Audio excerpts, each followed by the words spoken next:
নমস্কাৰ মই জ্যোতিষী লীলা মাধৱ শইকীয়া প্ৰথম আৰম্ভ কৰিছোঁ আমাৰ ৰাশি চক্ৰৰ প্ৰথম ৰাশি মেষ ৰাশি মেষ ৰাশিৰ কাৰণে 2024 চনটো মই যদি কওঁ এক কথাত সাংঘাতিক ভাল বছৰ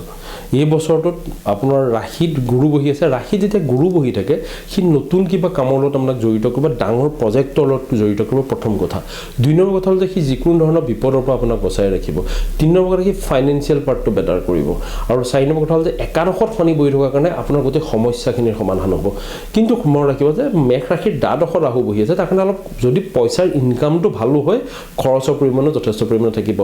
অষ্টমত বুধ আৰু শুক্ৰৰ কাৰণে মেষ ৰাশিৰ যিসকল ষ্টুডেণ্ট আছে তেওঁলোকৰ কাৰণে খুব ভাল ক্ৰিয়েটিভ মানুহখিনিৰ কাৰণে খুব ভাল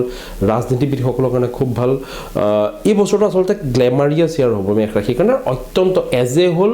আউট অফ 100 যদি মই কওঁ মেষ ৰাশিৰ কাৰণে আউট অফ 100 মোৰ দেন 90% স্ক'ৰ কৰিব এই বছৰটোত ইয়াতে এটা কথা কৈ থওঁ যে মেষ ৰাশিৰ জাতকসকলে মই লীলামত শইকীয়াই কথা দিলোঁ আপোনালোকক যে অহা 1 মে 2024 পিছত আপোনালোকৰ লাইফৰ এচিভমেণ্টিং টাইম আপোনালোকৰ হাতলৈ সাংঘাতিক ফাইনেন্সিয়েল গেইন আহিব আৰু খুব ভাল সময় এটা এক্সপিৰিয়েঞ্চ কৰিবলৈ গৈ আছে 2024ত ধন্যবাদ